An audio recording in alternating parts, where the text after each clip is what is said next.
Starting off with our top five, the first thing that you need to know is news from HQLAX, which announces their $15 million Series B financing. And previously, they had some pretty incredible backers. Goldman Sachs, BNY Mellon, BNP Paribas, Citigroup, the Deutsche Börse Group, the National Stock Exchange of Germany. But now they can count one of the world's largest U.S. banks on their cap table, JP Morgan. And on top of that, JP Morgan said that they're going to take their agency lending solution and take it to HQLX's collateral management solution using blockchain technology. It's pure validation for the industry that all the major big banks, they're getting into security tokens. Actually, funny enough, our main topic from last week.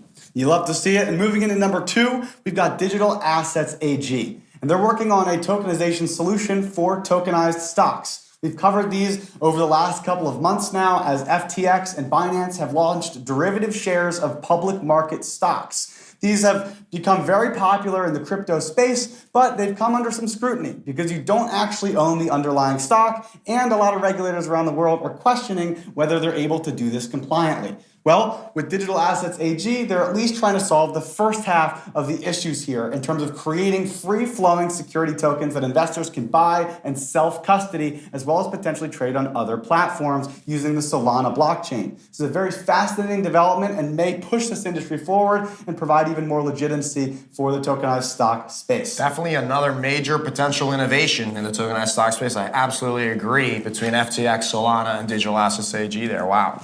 Number three, we have the Swiss Central Bank telling us that they will not be bringing a solution, a tokenized Swiss franc, anytime soon to the markets. Obviously, they've been very active. We talked about it last week. They did an experiment with the French Central Bank to settle securities using their blockchain technology and distributed ledger technology. And on top of that, we know that they have active trials that they've been exploring, Project Helvetica and many others. But they wanted to be clear. They are not bringing anything to the production level. They're exploring wholesale and consumer capabilities, and they're certainly not writing them off either, as that could also be a risk for them.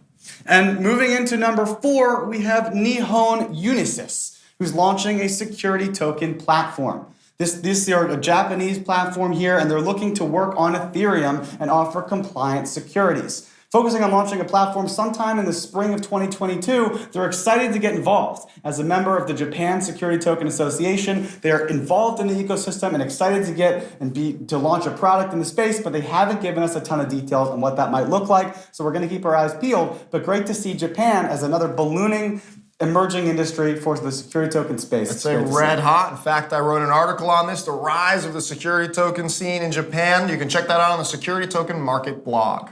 And finally, number five, it's all about Binance. This time, not such great news as Binance has officially been banned from the UK to operate. So this is specifically in regards to a lot of their tokenized stocks trading, which again, just as you pointed out in number two with FTX, many regulators have seen scrutiny around this. And now Binance has officially pushed those limits and is no longer allowed to actively operate in the UK. In fact, the regulators say that it was in train for some time. So not surprising there. What do you think, Kyle? It's interesting. It's been fascinating to see how Binance has been the focus of a lot of this scrutiny. We see Canada focusing on this. They actually also banned Binance. Binance has launched a bunch of separate different companies. Binance US, I think Binance Markets Limited or something like that is where they're operating in the UK. And there's a couple different companies and they're trying to stay out of the regulatory controls. But trading security tokens, trading real-world securities is an issue, and they haven't been very transparent in that space yet. Let's see what they do next. Maybe a Binance UK to suit.